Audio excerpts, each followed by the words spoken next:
and I had to go over to my nana's house, and she opened the door.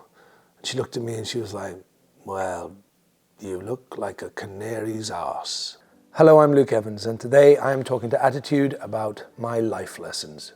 When writing my memoir, what I learned about myself were lots of things. I mean, it took 10 months to write, and every week I would start in different points of my life, and I was going back like 40 years some points, and I was always very impressed at my bravery and my strength of mind and my mindset at such a young age, knowing clearly who I was and what I would not put up with and how I would survive certain points in my life.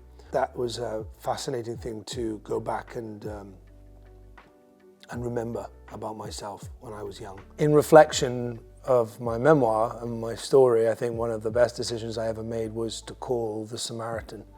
I was given his number when I was about 14, and that man was a very kind man who listened to my problems and my story. I was a gay kid in a religious household, and I couldn't speak to anybody, and I felt alone and isolated and wondered whether I was the only person in the world that felt the way I did. And he told me I wasn't alone, and that I would also be happy, and I would find my people and find my life. And those words stuck with me for a very long time. So, making that phone call. The worst decision was probably dyeing my hair blonde when I was 13 years old from a bottle with my friend from the top of the street, and it turned out very, very, very yellow. And I had to go over to my nana's house, and she opened the door. She looked at me and she was like, "Well, you look like a canary's arse." If I could change anything from my past, what would it be? Nothing. I don't have regrets. What's the damn point? Regrets don't help you. The only thing you can do when looking back in the past at choices you've made or mistakes you've made is to learn from them. That's the only value looking back in the past has. I don't hold regret. I'm not someone that looks backwards. I look forward. And I think that's the best way to live your life. Change the things you can change, not the things you can't. If I could tell my 16-year-old self something, 16 was a really pivotal moment in my life. It was the year that I made the decision to leave home, which is a very young age to leave your parents' home, your family home.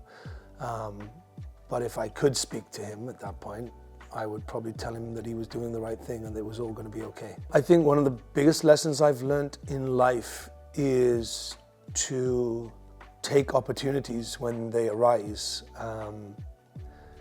Sometimes they're not obvious, but sometimes they're scary, and sometimes they're too good to be true.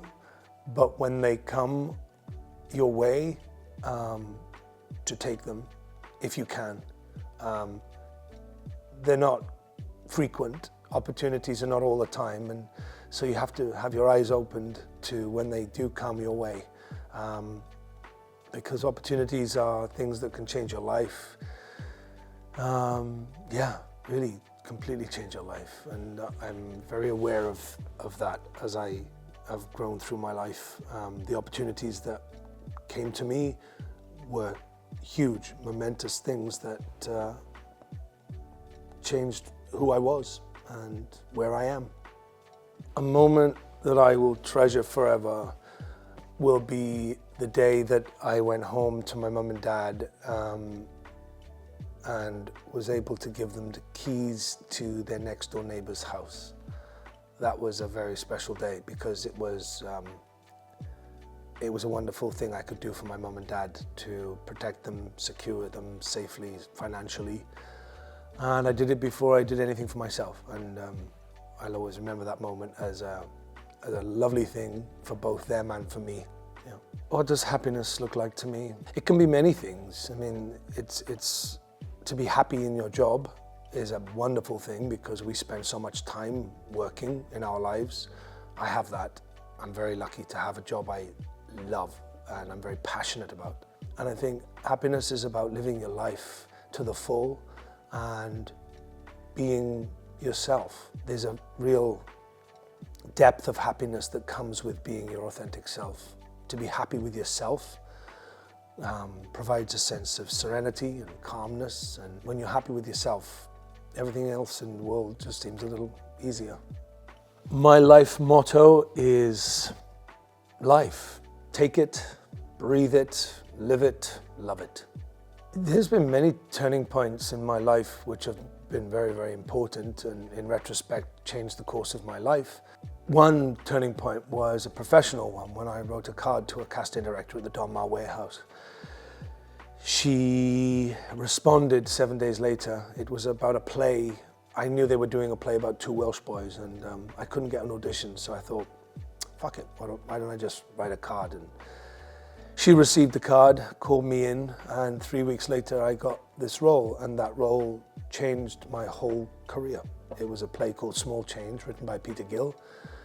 Me and an actor called Matt Ryan played the roles of these two Welsh boys, and from that play I signed with an agent in America, a manager, a new agent in London, and within a year I was in my first movie, and that was 16 years ago. So yeah, a mad moment. I think all of the projects I've worked on have come with their own set of unique challenges. If you throw yourself into each job, each role, each character, you will experience challenges in each one. And I embrace challenge. I love challenge. Challenge is how you grow and learn things about yourself. One of the best bit of advice I've ever been given was from a much older actor who told me many years ago that you wouldn't understand this now, he said, but one day you'll understand the most powerful word you have in your vocabulary is no. No doesn't necessarily mean you are saying it in a negative way or stopping yourself from growing. No sometimes opens many doors and often is a protection, and I've realized that over the years. No in business can be an incredible thing. It opens other opportunities that you didn't necessarily know or would never have known you'd had if you'd said yes. It's a very powerful thing to be able to say, and don't be afraid to say it. The best bit of professional advice I think I've been given is to swing with the punches. Accept the knockbacks and the rejection and the failures, but don't dwell on the losses. Just celebrate the wins. You have to look after yourself in this business. And you are sort of a one-man band at the end of the day. You make all the decisions yourself, and you have to protect yourself. Best bit of advice for attitude readers? Well, I'm sure most of you are doing what I'm about to say, but for any that may be feeling a little lost or struggling or going through a dark point in your life, which we all do, you're not alone. But be brave and be unapologetically yourself. Live your life, because life is for living, not for observing.